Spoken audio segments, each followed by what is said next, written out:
Hey, yo, it's Guido coming at you with a Tactics Talk, guys. Welcome back. Thanks for tuning in as usual. I appreciate your support of the channel. We are going to talk today, once again, I think I'm going to start actually concentrating on these kinds of battles because this is about decapping and the close battles and how you turn those into wins. And it's tied into the thing I talk a lot about. Win your flank, go back. Your cap is threatened, go back, those kinds of things. We talk a lot about 30% of the games you're going to win no matter what you do, 30% of the games you're going to lose no matter what you do, 40% you have a vote. The question is how you run in those 40%. Some people think it's more like 40-40-20. Whatever the case may be, there is a certain subset of games where your skill absolutely makes the difference. Your personal skill matters, and the decisions you make in the game help or hinder your team from winning or losing. I get in the way of the comment. So we are here on highway. I've spawned into the southwest, and I'm going to this kind of standard bush right here for spotting. It's one of the more well-known bushes. In fact, I believe the EBR takes a pot shot at me here because he knows people sit in this bush. I have shots, but I'll get spotted if I do it, so I'm just going to kind of hang out for a minute. Some artillery goes in there, but doesn't quite get a chunk of him. And there he goes. So he knows people sit in that bush, and he goes ahead and takes a shot. I hang in for just a second. Let's see what happens. They don't seem to be making a push of any kind up into the northwest right there, and I can see him coming out. What's interesting here is he's going to see me. I have camo net and pretty good camo, and I'm wondering if he just gets too close. He may actually proxy light me. And I feel like he didn't get 50 meters, but doesn't matter. Either had burned through or he got to 50 meters, and there you go. So we're going to go ahead and hide behind this building right here. I can see my 6x6 has moved in. We have a good push going into the town. Like I said, nobody really went to the northwest. So we're going to have to be very careful here. We'll swing back around. We'll see if we can't get back into this bush. The T-20, enemy T-20 has taken that spot. I was curious if I might have got spotted there, so I'm going to hide behind this building. EBR is still raging around. He comes up into that kind of close move where he found me the last time, and then the Artie just, I don't know if he saw me knocking stuff down or he just took a random shot in there, and then I get spotted because I am proxy lit by the stinking EBR. He's doing a really nice job working on all the scouts and things that would be sitting in the spots that I was sitting in and trying to find them. If you don't push into the northwest corner, you get a lot of this, what my team is doing, which is hanging out in these buildings, and that EBR did a pretty good job of lighting some of us up, but got himself dead for it. You can see that our city, so I've already noted this, the city's doing pretty well. There's a lot of guys in there, not as many reds, at least not as many lit, so I'm going to be careful about what's going on over here. We're going to hang out for a bit. Starting to make me feel like there's probably a lot of guys coming from the northwest. We just didn't spot them, and now we see a T-54E1, a T-20. Our guys in the city. I'm gonna have to dive down into this notch here because I just can't. If I stayed up top, I was just going to be exposed to too many things, so I've got to come down here. I'm going to fall back, and we'll head back here towards the cap and just try to hold on for the moment, get some spots, and I'm watching the city. So we're at 3-4. It's a close one. I just lost the Stair WT. I don't think the Comet is long for this world. He's sort of cornered, doesn't have really a good way to get out. He's taking all kinds of hits. I'll come up here and see if I can't get some kind of sneaky, cheeky shot into one of these guys. Comet's getting wrecked. There we go. Shoot this guy. Miss him. We don't get spotted for it, so I come back for maybe one more shot. And it's at this point I know that if we're going to have any kind of chance, put one shot in him, I'm going to have to stick around the cap. Because it's just me. The Lynx goes in behind them. The S-51 is smart enough to leave, and it's still a close game, 6-5, but we are winning in the town. So I have to do my best to hold the cap, or at least be available when they come back to get them some spots. So if you're in the city, all right, you're the guy in the city, you're watching this go down. The JT 8.8 actually figured it out earliest, and he's one of the slowest tanks in the game, and he's going back.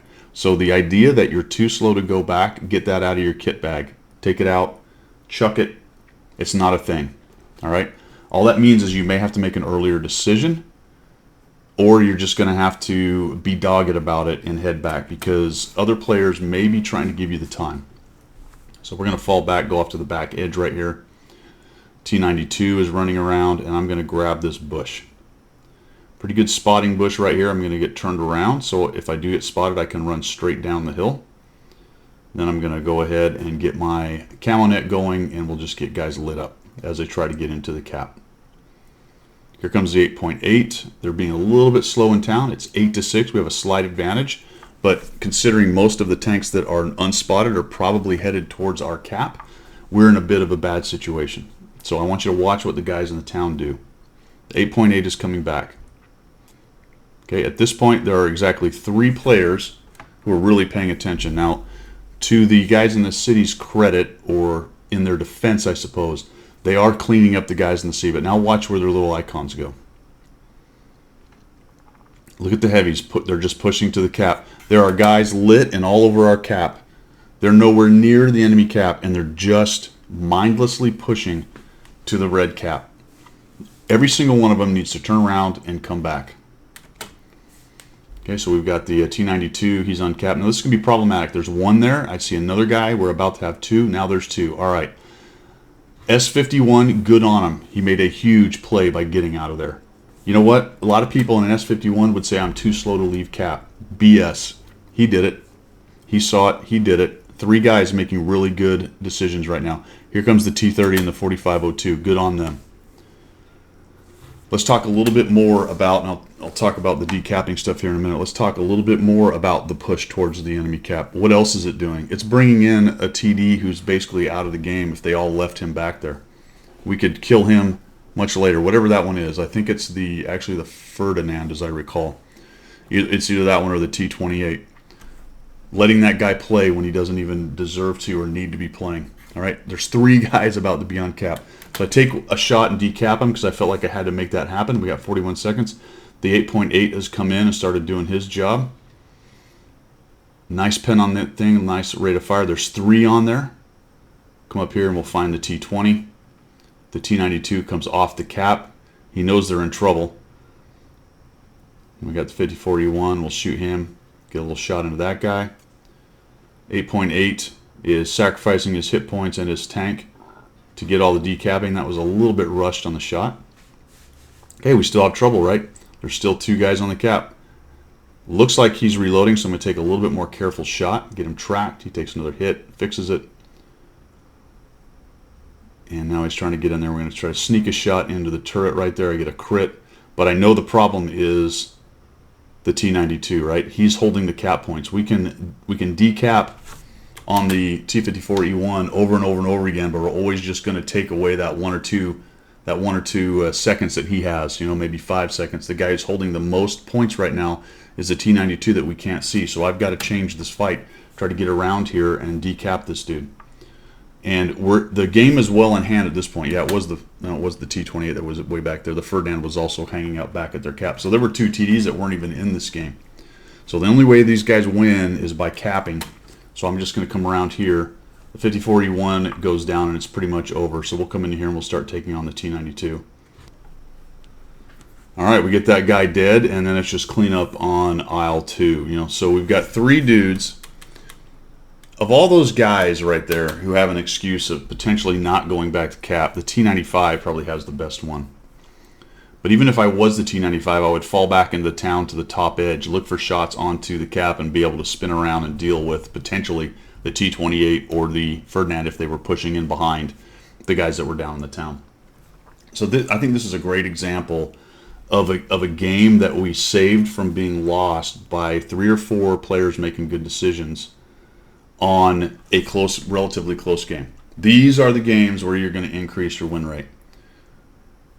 It's very unlikely you're going to be so good that you're going to increase the amount of raffle stomps to a great extent that you're on. Okay, there are players who can do that, who can get that avalanche started, get that ball rolling, and as you get better, you will be able to do that. So yes, some of those will increase.